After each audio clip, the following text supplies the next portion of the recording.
figured out my first truth. This is the fulcrum upon which I will shift the universe, because I know this is true. I don't know if this table is real. I don't know if I'm dreaming this, but I do know I exist. Because it's logically impossible for me not to exist. And from there he went on to say, well, how do I know that the world exists? How do I know that God exists? How do I know that? And all those things, he solved them one after another. The challenge is, to answer your question directly, just asking the question closer, suggesting maybe the world doesn't exist, maybe other things that do not exist. So you're I love you, Mary. died in 1274 Don't really and love was my wife. succeeded by Don't his ask that 3-year-old question. son, Don't ask that Emperor question. As soon Wu. as you start asking that question, you are motivated from it. Empress Dowager Xia, acting as regent You feel it, you in don't.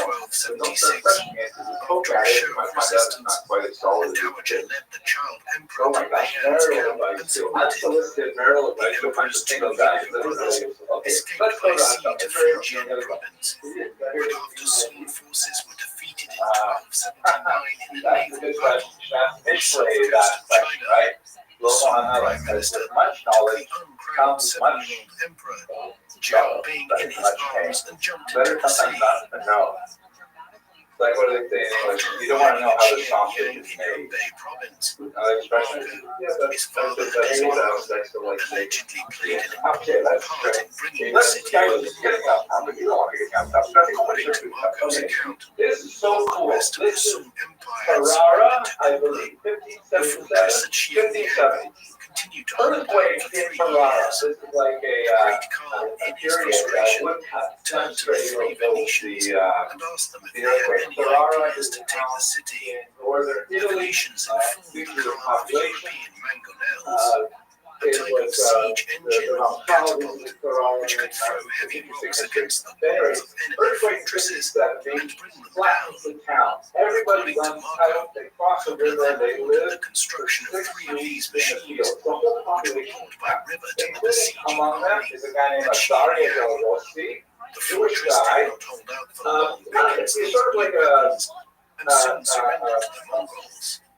Here we see Polo's capacity for deception, though. Nearly everything in this tale, as he would have related it to Rusty Gallo, was untrue. The siege of Xianliang actually ended in 1273, 2 years before the Polos arrived in Petersburg in 1275. The Mongols did prevail in the siege after introducing new siege engines to their armies. And we find that his Chinese sources credit Arab siege engineers with the innovation. of Christian Polo monks was claiming where credit for their something monastery which he had fell nothing down, to do with. so they're hanging out there. Nothing to do all day As except, Marco's wait for travels the aftershocks continued in to China, subside. So he they start arrived at a place talking and called learning, so Singyo, to speak. a city And which he he described as discovers standing all quote, kinds of cool on the things longest about river in the Christianity. world. And This might have been he Zhuzhou tells in them all Jiangsu kinds of province, things about near Judaism the estuary of that the he's Yangtze never River, heard of. the Like, for longest example, river the in whole China, letter and the of 3rd longest in the Aristeas, world, which is a surpassed document that only by the Nile discusses and Amazon rivers. the writing of the Marco heart of suggested to Judas Rusty that that he the amount of learned all commercial about it. shipping And he and said, hey, naval we got traffic that whole on the thing river too. And was it's like, greater than that there's a of real all mark. Europe's So rivers after this is combined. all over, On his way he to sort of Hangzhou, has this Marco brilliant went insight. He past says, you the know what? large and Those splendid monks are city pretty cool. of I actually Chengdu, really enjoyed conversation where a with them. massacre I do had not want to be recently a been monk. I inflicted on the understand, for city example, if they're by celibate, that's Baiyan's really not for army me. after the But city's garrison I love all this resisted stuff more that they have to fiercely say than about, anticipated. reality and Of truth. the And we large had and great very conversation. splendid So city of he Suzhou, leans into the measuring Rabbi 40 miles in circumference, accept he truth remarked that from there were anyone who 6,000 says it. stone bridges Even a and Christian an monk who clearly unimaginable is number of based in the inhabitants Catholic there. and he ends He up went writing on to a really observe important that, book quote, called if they Meor were a warlike Einayim. nation, Don't be the confused men of that the that province title of has been Guangxi used by would many conquer other all the authors rest as of the well, world. some very different books. Yet But it's instead kind of of like focusing on the war, first the real people here book preferred to be of the merchants, Haskalah, craftsmen, or and maybe I should scholars. say it this way, the Haskalah I always Marco's told you is remarks basically like reflect the something that reputation of the appears in Song Judaism in the as the late imperial 18th dynasty century. that took So China the to Meor Einayim is unparalleled kind of heights like of cultural foundational accomplishment, work that but eventually struggled to fed defend into itself from the successive Haskalah. invasions It's from the like north. many controversial books he was writing on, After passing through some who was other actually taking cities, this course remotely, is Marco writing arrived at Hangzhou, which he on considered to be, quote, a book that without doubt the received finest and lots of most splendid Haskamos, city and then in the the Haskamos world. who read it later He again, evidently gave a because detailed people thought that it description might of have the a city source to of Rusty that. Kello. It Controversial was books like surrounded that. by water, The with Meor hundreds of Einayim at bridges first to we allow lots people to see get lots of around. Haskamos, A including layout from that would have Valdosta doubtlessly Caro reminded off the road to Marco of his Schopenhauer. native Venice. And then it got The pulled out. city had many No, squares I and didn't mean markets that. filled I with all obviously didn't read sorts the of book very produce. carefully. So While there a was a large lot lake of nasty dominated the stuff that southern went side around of the the city, the stuff that everybody liked was you were a big chapter on the history of earthquakes, and that's cool because there are earthquakes in Tanakh. We don't know a lot about them. That's where they're in Ferrara. But then you also start writing about other things that sort of went further afield to much people. But it's the idea, the Haskalah idea of maybe we can learn stuff from non-Torah sources. That's a controversial idea. You guys should realize that you're in a college, right? You are also the inheritors of some level of this. It's not a college of Columbia, thank God, but it is nevertheless a college. And we're using scientific inquiry, we're using lots of modern school inquiry that, you know, is not traditional. Okay, that's really. He did not intend to live the remainder of his life there. During their stay in China, Apollos had requested leave to return to Venice on several occasions, but Cooper found it useful and was reluctant to let them go. The opportunity finally came in 1291, when Cooper's great-nephew, No, not everyone famous is old. Many famous people are old. But it's like the internet. I don't remember offhand. Just Google it. Like, it's the internet. You know, it's hard to hold back ideas, right? They start circulating, especially if they're accessible. You go to Hebrew, start being accessible. People start reading them. There are a lot of books like that come out over the next few centuries that are like really popular. People think, oh, this is fantastic, great, and then later someone picks up something that's not exactly what we want to say, and it comes up. But it doesn't come up right away. Where Marco claimed they found a lost community of Christians who worshipped in secret, but were allowed to practice openly after petitioning the Great Council. The party arrived at the port of Changzhou, which Marco refers to by the Arabic name of Saigon. Here, Cooper had arranged for them to have a fleet of 14 ships waiting. Before the subsequent passage to India is related in the travels of Marco Polo, there is a section which digresses to describe the islands to the east of China, the chief among which was Jipangu, or Japan. As Marco related it to Ustikelu, the ruler of Japan lived in a palace covered with solid gold. A description from 2 centuries later will inspire Christopher Columbus to search for a western route to this wealthy country in a quest to claim its legendary wealth for the Spanish kingdom. Cooper was also eager to get his hands on Japan's wealth and sent 2 expeditions to conquer the island.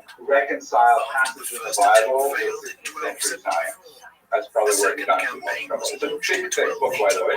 Translated into English, I think we have copies somewhere in the dangerous literature section of the Federal Library, but it's worth looking at.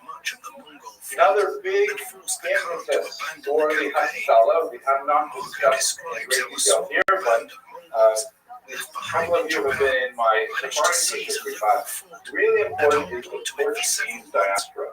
The Portuguese Jews were called by Cecil Locke on the during the last century the first modern by far. He would have been a subject of much conversation with the court of Kublai Khan in the 1270s and are especially prepared to engage in code switching. After leaving Chwinzhou, and borrow from the secular world without feeling guilty about it. The reason being that unlike the Sephardic Jews, the Spanish Jews who were expelled in 1492, the Portuguese Jews were forcibly converted in late 1496, early 1497, and then they experienced the Portuguese Inquisition, which was absolutely awful. And then only afterwards were they able to get out of Portugal and start establishing communities throughout Europe, as Jews were also Christians at that same time. Meaning, they were forcibly become Christian, that meant they got Christian driver's licenses, and they could go wherever they want, they could go to the universities, they could take any job they want, they could take any job, any profession they want, they could live anywhere they want. They were Christians, and they were prepared to exploit their Christian identity, but still they wanted to become Christians at the same time. And so they had much less of an allergy to ideas that were otherwise foreign to Judaism, because they're already living, and they had done it for generations. big The distance. travels And of they Marco moved all Polo over Europe, claims that the and they journey moved across to the the New Indian World, Ocean and took so they 18 create the months, possibility and by the of time the multiple party identities, finally arrived which at the port of 100 years earlier would have Persian been Gulf, completely, only 18 mutually of the initial party of exclusive, 600 including that Jewish left and Christian China at the same were time. still So the alive. Portuguese Jews We could can and probably did assume that and Marco was demonstrated that once this is a again possibility. exaggerating here. Right, so Upon they're their spreading arrival, these kinds of ideas, and Princess they're Coco loving Jin them there right now. They're discovered thinking that this is a Marco great book. It has Polo, all kinds her of cool intended ideas. husband, We love the was already synthesis of dead. Jewish wisdom, non-Jewish She was wisdom. therefore married to his Yeah. young son. Sure, you got a question? You got a question? After Okay. remaining in No, the Persian Gulf okay, for good. 9 Don't be months, sorry. the Okay, Polos were so allowed to the return to Haskalah Venice per by se, land. though, as I mentioned, really begins in the late 18th century. Moses Mendelssohn, the sometimes called Ilui of Dessau, was the primary figure in promoting this idea. And again, as Stalin mentioned earlier, he was he's a frugal guy. He's Orthodox, Shomer Shabbos, Shomer Kashrus, right? They're not necessarily thinking, especially early on, they're not necessarily thinking that they're driving Judaism off the cliff. They're thinking that this is like the natural path of Judaism, that of course we should be engaging ourselves in studies. It is deeply intertwined with the political moment because as we move into the 1800s, it's more and more possible that Jews could obtain equal rights with Christians. Not just like the Portuguese Jews who did because they were actually Christians, but because the societies are prepared to agree to this idea that Jews should have equal rights. Case in point would be America, 1776, where, they said, well, yeah, I guess so. It didn't happen automatically, it didn't happen all over at the same time, but basically America said, we the people, this idea that we're all born equal, for black people, not black people. And by the way, we're all, and then all those people had to vote, but everybody's okay. But Jews were included in the we the people.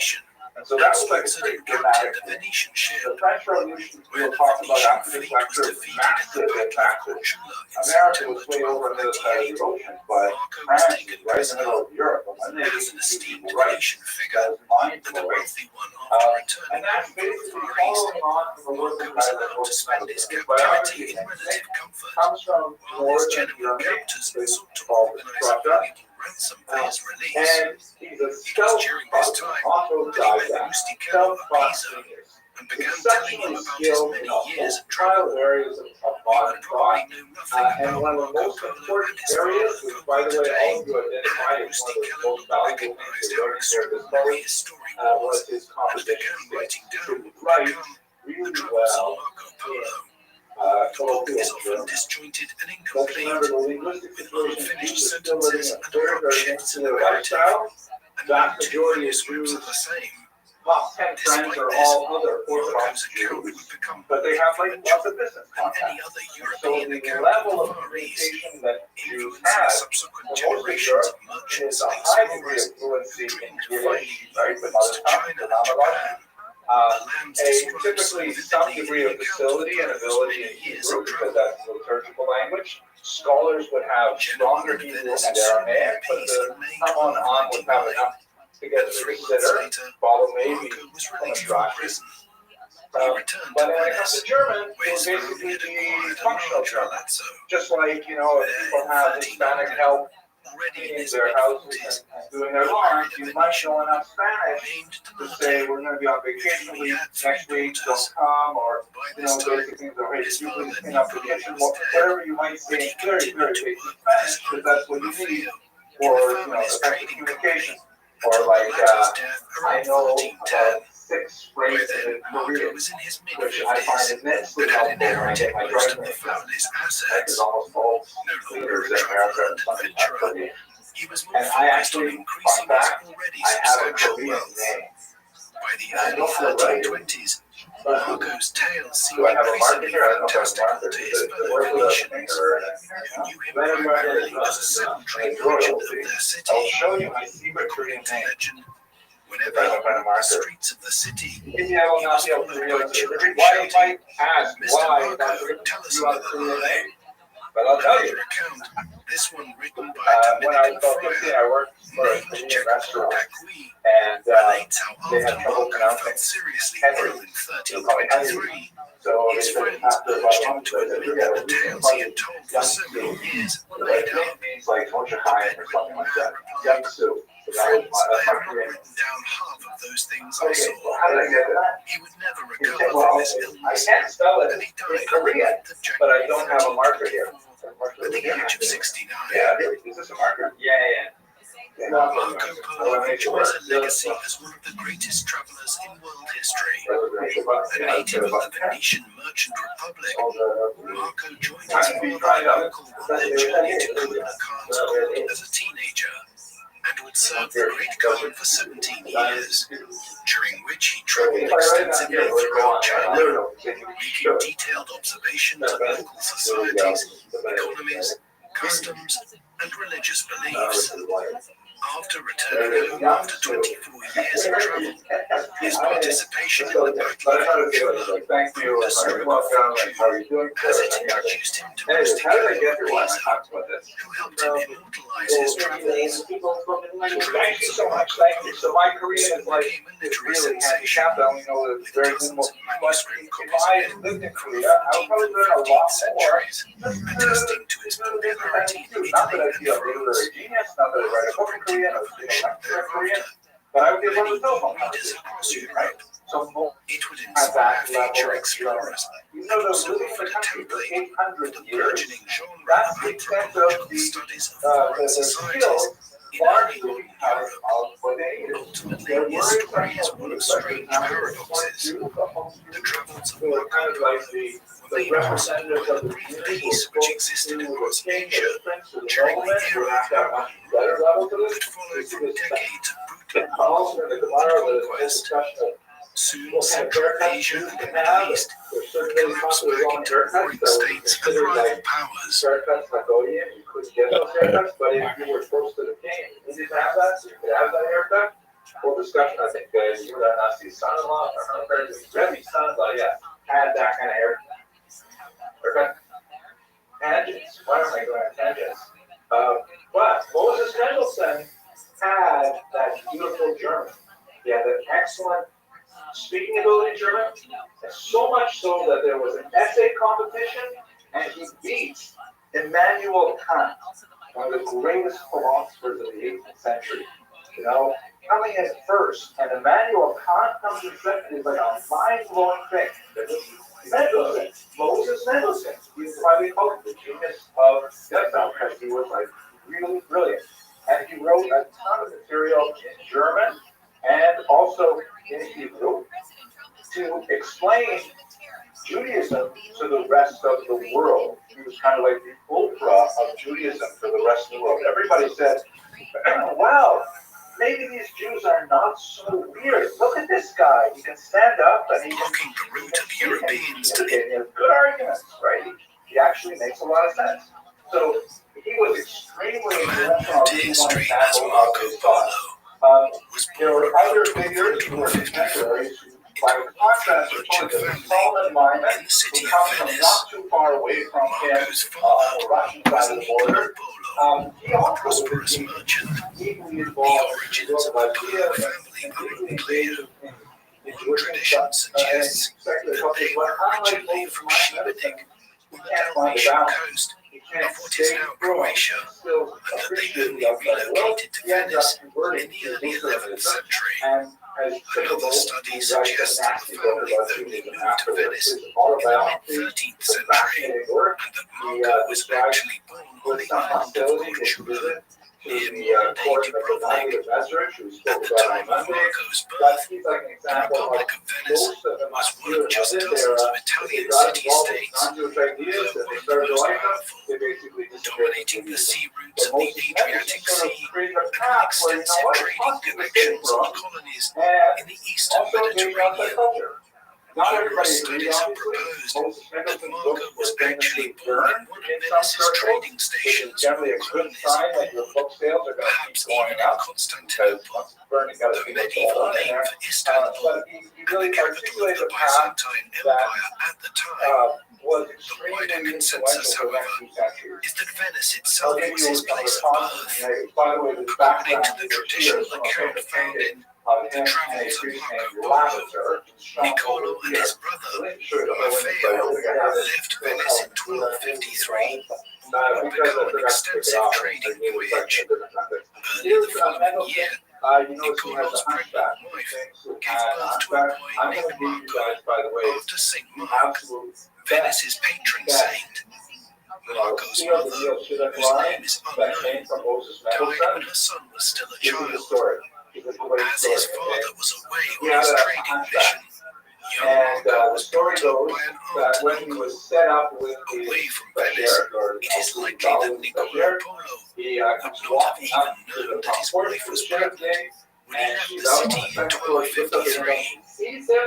By the way, she's in this picture too. Before delving any further into the life and travels of Marco Polo, it is worth reflecting first on the book from which nearly all of our information on this mercurial Italian traveler is derived. The title of The Travels of Marco Polo, as it is known in English today, was actually something more akin to Book of the Marvels of the World in the original North Italian dialect in which it was written.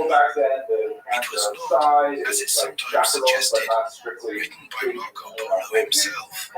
Instead, it was authored by Rustichello da Pisa, a writer from the city of Pisa in Tuscany.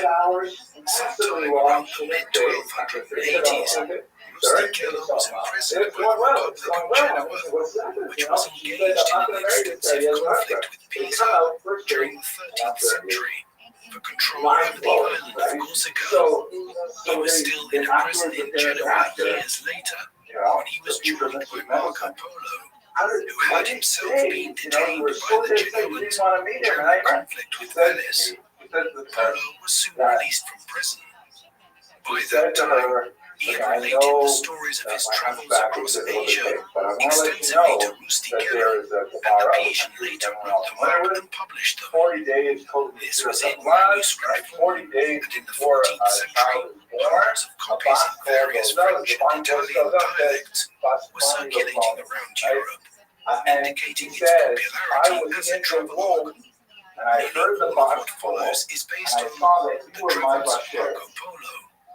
Scholars have found no major reasons to dispute the accuracy of what Polo related to Rustichello, and the Pisan writer recounted it in print. The curiosities about the world which Polo encountered in Central Asia and China would have been so unusual to European readers in the late medieval period that he would not have needed to exaggerate in order to make his work of wide interest. And they have the Venice that Marco Polo grew up in was a thriving commercial center, with trading interests as far afield as Constantinople, the Black Sea, Levant, and Alexandria in Egypt. The city's merchants have become rich on the back of acting as the major go-between for goods coming from India and the Far East to the Middle East, which were then carried to Europe on Venetians. An embryonic banking and insurance system had developed in Venice and other cities like Genoa, Pisa, and Florence in the High Middle Ages to facilitate and finance this extremely lucrative trade.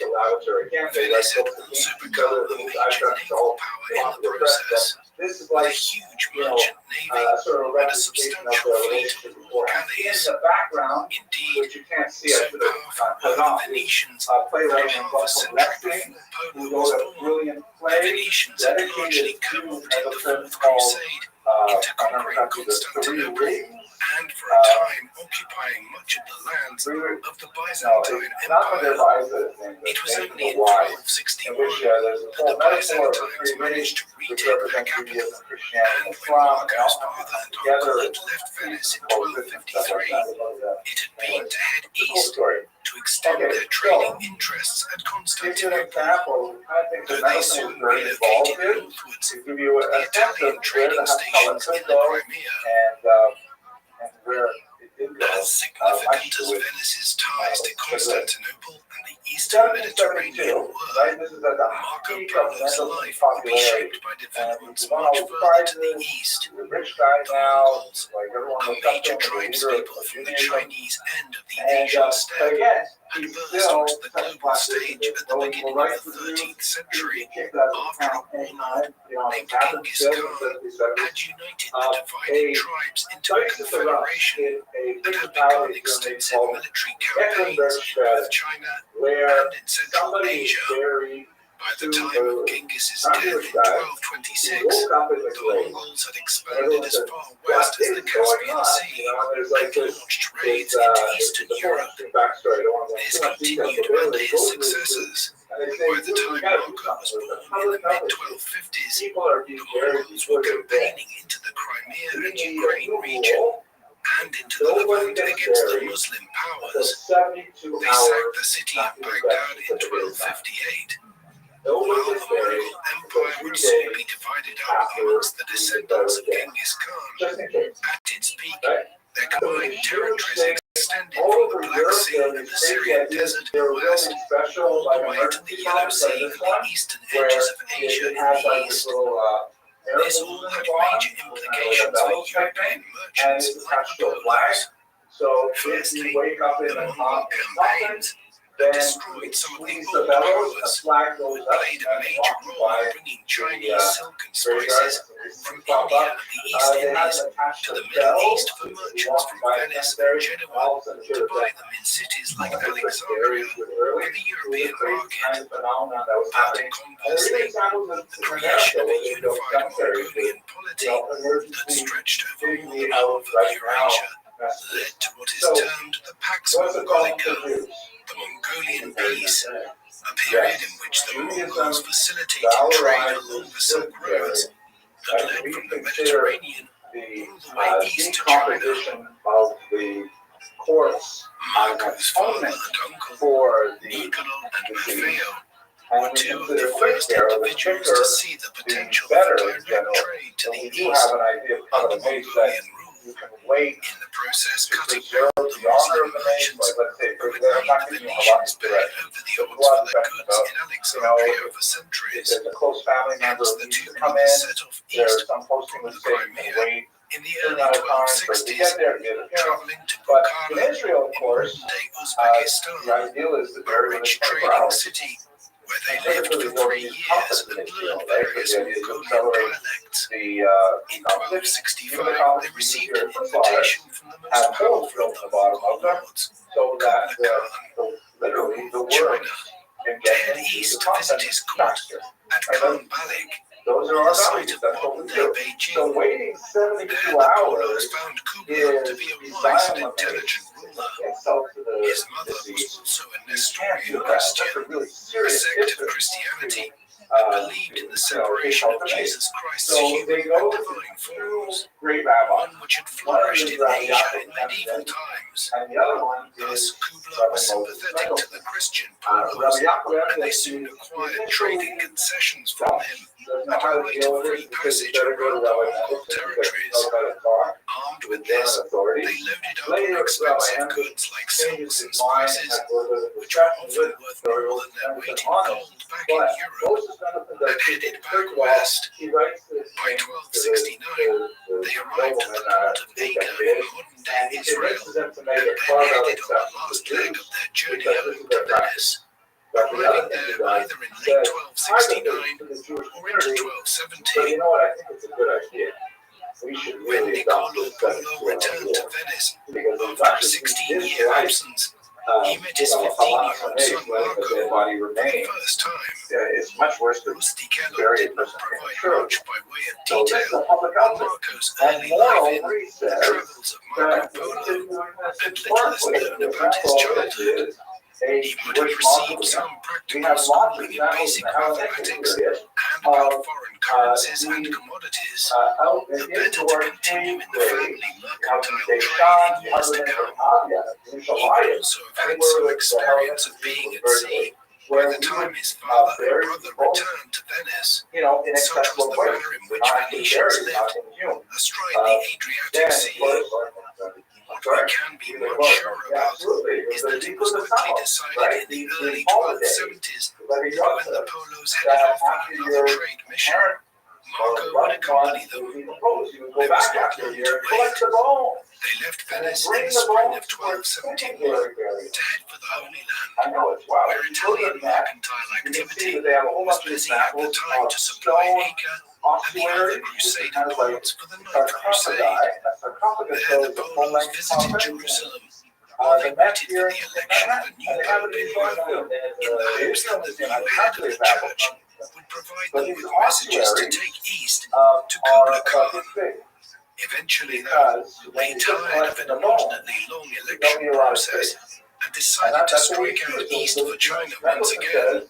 Not before receiving word that Pope Gregory X had been elected and that two friars would accompany them on their travels. It was the beginning of a 24-year odyssey. The party of five headed eastwards. They quickly encountered a local Muslim ruler who threatened to imprison them. At that juncture, the two friars, with a wealthy regard for their lives and the perils that they had, decided to return home. While the three Venetians continued on, motivated by the belief that religious differences were no obstacle to trade. As he traveled through the Mongol Empire, the young Marco Polo marveled at the religious freedom he encountered, remarking, "So long as all are faithful and obedient to the Khan and give the appointed tribute, and justice is well observed, you may do as you please with your soul." The party traveled through Armenia and Turkey, where Marco expressed disappointment at not finding Noah's Ark at its supposed resting place atop Mount Ararat in the Caucasus. Polo's next turned south to Mosul. It is unclear if they visited Baghdad or not, a city that was in decline after centuries of being the capital of a united Arab caliphate. From there, the next stop was the Persian city of Tabriz. Marco described the unusual method traders in Tabriz used to buy and sell pearls. They would face each other with their hands covered in fabric, and rather than conducting business outright, they would signal the terms of the deal by squeezing each other's fingers and wrists, ensuring that the price of the deal remained secret to third parties.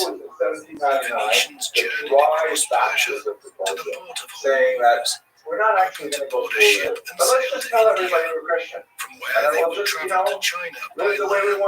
However, they found the ships unseaworthy for the crossing of the Indian Ocean, and instead decided to go back north. After some idyllic descriptions of the oasis towns of northeastern Persia, Marco went on to recount tales of the assassins to Rustichello, who subsequently included the details in his book. These were members of a radical Islamic sect who were known for launching fanatical attacks on powerful rulers from their strongholds in isolated mountain fortresses throughout the Middle East. Marco Polo's descriptions of the assassins contributed to their notoriety in the Western world, but by the time of his travels, the assassins had already been largely eliminated by the Mongols. The Venetian party then turned east to Afghanistan, visiting the site of Mulk, ancient Bactria, which enjoyed a reputation as one of the finest cities in the world until its permanent destruction by Genghis in 1220. While Marco was able to refer to the legendary tales of Alexander the Great in Bactria, the lands further east were only known to him through the stories of the elder Polos. Despite suffering from heat and thirst, the Venetian party rode their trusty camels through the sands of Central Asia, acquiring much-needed supplies at the oasis towns on the way. Eventually, they arrived at the oasis region of Baraksan, now divided between Afghanistan and Tajikistan. Morocco was delighted by the region, known for its trade in precious stones such as rubies and lapis lazuli, the blue gemstone, prized for its intense color. The young Venetian came to know the region well, as he fell ill, and the Paulos had to stay for a year here until he recovered. It has been speculated that he was suffering from tuberculosis, which he may have contracted as a child, and the symptoms of which only manifested during the stressful journey across Asia. By the time of Marco's recovery, it was 1273, a full 2 years after his father and his uncle had left Venice.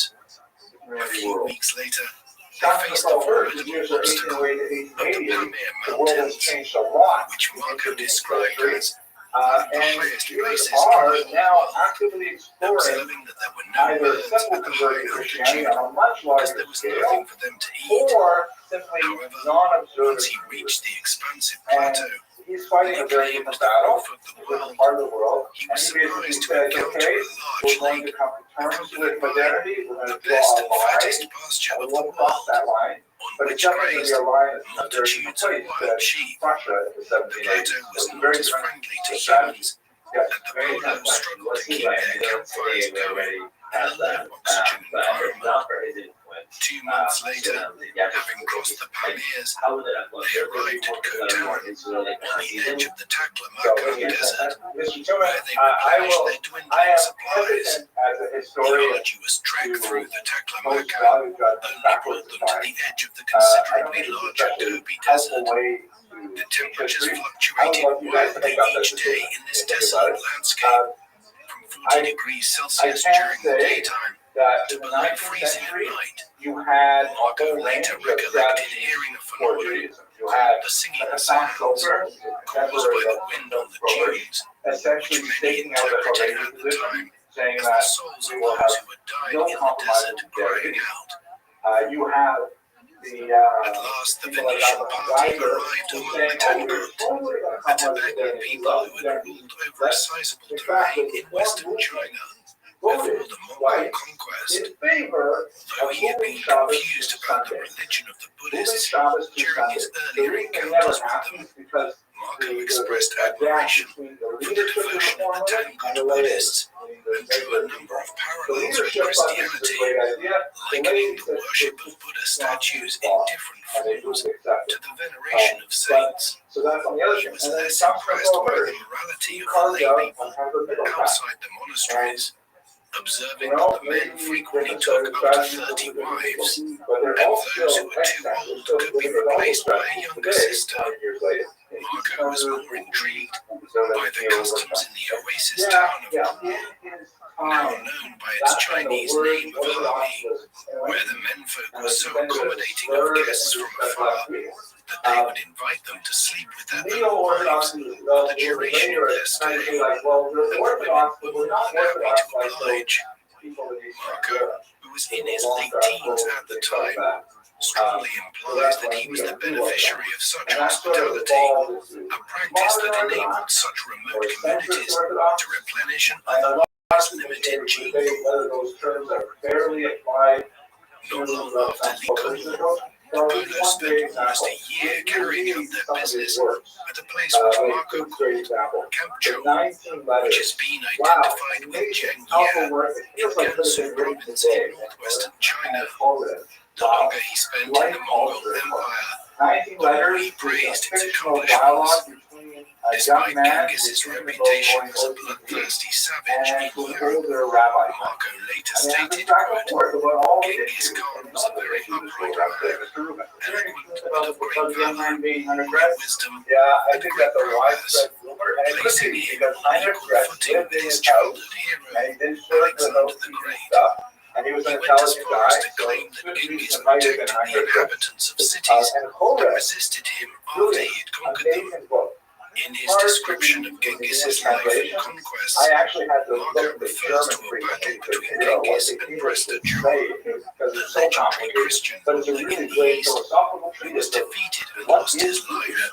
with Marco's German. account Again, like claimed that Mendel Prester said, John he's not writing was also for the known people as who the are already Ul He's Khan, writing for people a like title my given to mom, Tochriel, the a powerful guys from the Mongolian complex, right? chieftain For people who who are had like been on the Genghis's borderline of patron about to before slip the off two the men edge. found And themselves that's on a opposite tremendous sides of a complex achievement. civil Straight war. up. Back in the formative period of the Those are Mongol very, polity, like, trying to be tactical. traveling And through then by Mongolia saying proper, like, this is Marco actually how observed the to make customs it and so far. culture of the people It here. seems to be orthodox in Although his the portrayal world. of Mongol Very family big life Korean, like served that, in like part to Europe. challenge the European That's stereotype an that the excellent question. Mongols were Did he savage view barbarians. his strategy Marco as greatly admired the Mongol mostly warrior as culture a that enabled I a don't know small the answer to that nomadic question. I don't society know. to I build the think, largest contiguous empire the world my had guess ever is seen Peter was used in the as space a of just a field. few decades. Where he's The contemporary, like Polos other eventually very arrived at Kublai's summer palace at Chengdu, or the No, upper there's capital, controversy. Where where the great Khan spent the 3 months from June to It's hard to August, find a great rabbi that's better known to the English-speaking world as Xanadu. trying to think of one. Marco painted a vivid picture of the Khan's marble palace, with its interior walls decorated with images of flora and fauna. These exotic animals could be seen throughout the palace and grounds, which stretched for 16 miles in length. Marco described another palace in the middle of the royal park, made entirely from bamboo canes, joined together with nails. Marveling at the fact that the whole palace could be moved around like traditional Mongol tents. Marco's account of Xanadu gave the impression of a fantastical paradise, with golden drinking vessels that floated from the table to the great Khan and back again, seemingly without anyone touching them. The description of Xanadu is a particularly famous section from the travels of Marco Polo, yet the Venetians' first meeting with the great Khan actually took place in the palace of Khan Malik, which Marco claimed to be the largest building he had ever seen, with over 400 rooms in total, located on the site of what subsequently became the Forbidden City in Beijing.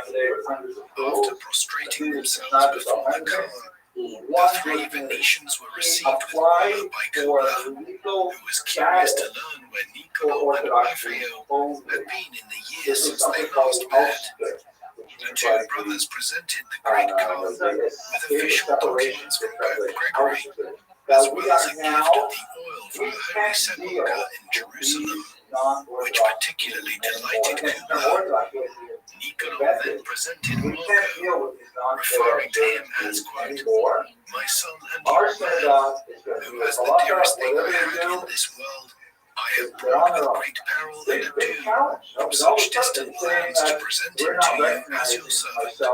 Marco Polo, now 21 years old after 4 years of traveling, was now in the service of the great Khan. One of the difficult elements of the travels of Marco Polo as a book is that Rustichello did not provide clear dates of when events occurred, perhaps because Marco was not around to elaborate on them. By the time Rustichello was committing what the Venetian had told him in prison to paper. Consequently, it is sometimes difficult to give a chronological account of the 17 years Marco spent in China. The young Venetian claimed that Kubla held him in great favor, and he effectively became a member of the Khan's household, learning Mongolian in the process, which was just one of several languages Polo picked up on his travels. When Marco met Kubla in 1274, the great Khan was already in his 60s. As one of Genghis Khan's many grandsons, his rise to become supreme Khan had not been guaranteed, as the position was chosen by the descendants of Genghis in a Kulatai, or great assembly.